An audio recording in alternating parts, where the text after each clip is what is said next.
Donald Trump told two lies about himself on the campaign trail that have quickly run contrary to the actual policy of his presidency. The first being that he would lower prices, being the economic genius that he is, and the second is that he would be anti-war, anti-conflict. Now, of course, that ended pretty quickly with all the tariff talk and the stupidest trade war in history, but what came out of that more than anything is Donald Trump's new obsession with Canada and Justin Trudeau's response to all the ridiculous things he said. It seems like, at this point, Justin Trudeau is more of a president for Americans than Donald Trump is, at least in the way that he has responded to these tariffs and how he has spoken to the American people, saying he does not want to get into a trade war with their closest friend, our nearest neighbor, and Donald Trump is happy to. But the conflict between Trudeau and Trump doesn't stop there, because Trudeau, indirectly or not, kind of humiliated Trump with an announcement he recently made that runs counter to one of Donald Trump's biggest policy initiatives. And we are going to get into that. But before we do, if I could quickly ask you to leave a like on this video, and if you haven't already and you enjoy our channel, to hit that subscribe button. It goes a long way, and it really does mean a lot to me. Now, before we get into what Justin Trudeau had to say, I want to check out what has been Donald Trump's sole focus of his presidency so far, and this clip of him talking about DEI. I don't know. It doesn't sound like a bad idea to me. DEI would have ruined our country, and now it's dead. I think DEI is dead, so if they want to scrub the website, that's okay with me. But I can't tell you. I guess probably certain people handle it certain ways. But I'll tell you who's very happy about it: the military. The real leaders, the real generals in the military, they're very happy about it. Doug is very happy about it. He's got a big group of people that are going to be working for him, are really starting right now. He just got signed up, and they're very happy about it. He had a lot of DEI, everybody did, but he has not been a fan. It was really hurting our country badly. It's costing a lot of money too. Do you see the kind of money we're talking about? Hundreds of millions of dollars for nonsense. Now we have our country back now. Our country is back, and it's a nice thing to say. I've never seen such love. I've never had anything like it. I've never seen anything like it. People are coming up, sir, thank you for bringing our country back. We were losing our country, and I think we're stronger now than we've been in many, many decades. So Trump has clearly decided that lowering costs of gas, groceries, rent has gone out the window. He would like his presidency to be solely about culture wars. If he's not talking about DEI, he has to make sure that he's saying something transphobic. If he's not saying something transphobic, he has to be focused on calling the Gulf of Mexico the Gulf of America. And if it's not that, he has to be demanding that Canada become the 51st state. It's anything but priorities for Donald Trump. But he is focused on things that don't help you.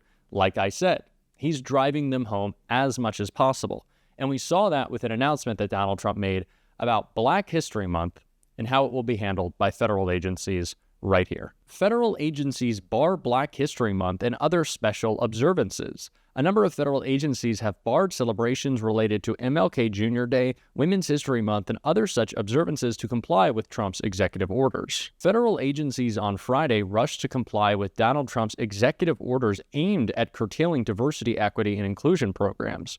The executive orders prompted a flurry of memos and emails obtained by NBC News that modified the rules for staff at intelligence agencies, in the military, and across civilian departments regarding employee resource groups and the celebration of cultural awareness events. This week, the Defense Intelligence Agency ordered a pause of all activities and events related to Martin Luther King Jr. Day, Black History Month, Juneteenth, LGBTQ Pride Month, Holocaust Remembrance Day, and other special observances to comply with President Donald Trump's executive order, according to a memo obtained by NBC News. The memo listed 11 observances that are now banned. It also said that all affinity groups and employee networking groups are immediately on pause. The directive comes as the Trump administration has made it a top priority to go after any programs perceived to be related to promoting diversity, equity, and inclusion in the federal government. And of course, all of that work to attack DEI has made prices drop to the lowest levels ever. No, I'm just kidding, obviously. Why would that happen? He's not focused on anything that matters. But like I said, indirectly or not, someone who does care to celebrate Black history, someone who does care to celebrate the diversity that has made us so strong in America and in Canada as well, is Justin Trudeau, who, after Trump made that announcement, had his own little statement that I think sounds a lot more like what we'd want from an American president. And I want to check that out right here. Bonjour à tous. It's Black History Month, a time to celebrate the achievements, the contributions, and the history of Black Canadians. A time to focus on investing in and uplifting future generations. When we first endorsed the UN International Decade for People of African Descent back in 2018, we made a commitment to empower Black communities, not just with words, but with actions. Whether that be in business, in innovation, in arts and culture, in social justice, or in community building. And we knew that we had to listen to Black voices to make that happen. Thanks to the leadership of countless Black-led organizations, leaders, and advocates, we've come a long way. Together, we launched Canada's first ever Black Entrepreneurship Program, the Supporting Black Canadians Communities Initiative, and just recently developed the Black Justice Strategy. The impact of these initiatives has been felt deeply in communities across the country, and that impact is only going to get bigger. But there's always more work to do. This is a country that believes at its core that we are stronger for our diversity, not in spite of it. So we'll keep listening to Black leaders, amplifying Black voices, and building a better Canada, one where everyone has a fair shot. Happy Black History Month. Thank you all. Merci, mes chers amis. Now, I don't know if this was direct trolling from Justin Trudeau. Some of the language sounded a little bit more targeted, maybe than you'd usually expect out of an announcement like this. Or it could be the fact that, as I've said a couple of times on the show, he just seems much more like the American president than Donald Trump does. It was crazy listening to his response when he's talking about Canada's retaliatory tariffs, of how worried he was for the impact of them on the cost for Americans, their daily lives. Justin Trudeau actually felt bad, worse than Donald Trump did, for raising the cost of things on his own citizens. Other world leaders aren't just laughing at us, they're kind of disappointed. They want to see America be better. They want us to be a strong ally. They want us to be a strong world power. Donald Trump is doing everything to keep that from happening in his incessant focus on everything that hurts our world standing and is just frankly dumb. The attacks on DEI are an obvious distraction that Donald Trump employs whenever a failure is being pointed out. RFK Jr. struggling through his confirmation hearing, talk about DEI. Pete Hegseth failing in his new job, talk about DEI. Prices skyrocketing, talk about DEI. They are trying to flood the zone, and we have to call it out. Especially when the Trump DEI, who he's putting in his administration, is so blatantly ridiculous. These are unqualified people, and someone who did a great job pointing that out was Jasmine Crockett right here. And no one has explained, listen, if your whole job is to figure out where we can cut money, then sit down and look at the budget and say, line by line, listen, Mr. President, what you should do is in your proposed budget that you send over to the Congress, you should cut this, you should cut that, the same way that he decided during his first term that he was going to zero out money for HBCUs, and Dr. Adams had to come and fight to get that money for HBCUs back. I will note that if you are a special government employee, there are limitations for when you have to file disclosure or ethics. If you exceed a certain amount of time, it triggers even more oversight over who you are for the reasons you're talking about. But I want to get to a new appointment that seems to be happening. President Trump is appointing Darren Beattie to a top State Department role. I know many people remember who Darren Beattie is. He was fired in 2018 from being a speechwriter. He was speaking at a conference attended by white nationalists. And then a few months ago, he posted this, Congresswoman: competent white men must be in charge if you want things to work.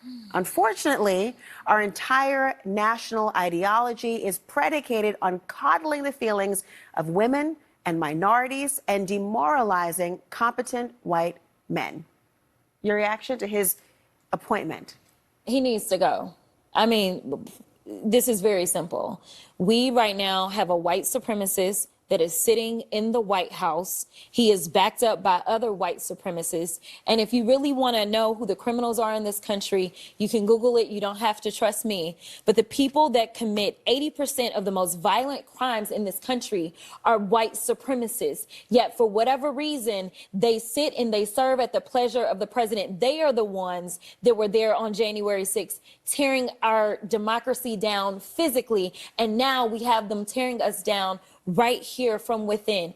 Here is the problem. Of course, Congresswoman, to interrupt you, but President Trump, of course, has denied any allegations he's a white supremacist, and that's why he apparently fired what he. I know your point, but he did fire Darren Beatty in reaction, they believe, in part to his attendance at that conference. Does that change your opinion in any way? No, it doesn't change my opinion, because we saw what he literally recently just posted, and the coddling is for the white boys. That's what's happening right now. I am tired of the white tears. Listen, if you are competent, you are not concerned. When I walk into Congress every single day, you know why I don't feel a way and why you can't make me doubt who I am? Is because I know that I had to work 10 times as hard as they did just to get into the seat. When you look and you compare me to Marjorie Taylor Greene or me to Lauren Boebert, there is no comparison. And that is the life that we have always lived. So the only people that are crying are the mediocre white boys that have been beaten out by people that historically have had to work so much harder. This is why they don't want us to have education. This is why they are trying to literally say we won't fund the HBCUs, because they know that if they've already gone after affirmative action and they're saying, you know what, don't allow them to come into, say, these PWIs, as we call them, don't allow them to come into these institutions. We know why they created the HBCUs in the first place. It was because they wouldn't allow us into the white institutions. And so now they're not allowing us in. And now they're saying, you know what, we're also going to defund the HBCUs. You know why? Because they don't want any more Kamala Harrises. They don't want any more Jasmine Crockett's. But I got news for them. I don't care what they do. We will fight to the end to make sure that we get our due. Because again, if you want to talk about the people that shouldn't be in this country, you probably need to look in the mirror, because the last time I checked, the Native Americans who some of ICE have been rounding up, or the Puerto Ricans who are absolutely Americans, listen, the only people that came and colonized this place are your ancestors, Trump. If they are going to speak so nonsensically, we have to call out their nonsense. That's what Jasmine Crockett's doing. That's what so many Democrats are doing. And of course, that's what we are going to be doing on this show. And if you want to support that, as always, you can hit that subscribe button. You can leave a like on this video. And if you stuck around to the end, you can drop a blue heart in the comments. And until next time, I'll see you soon.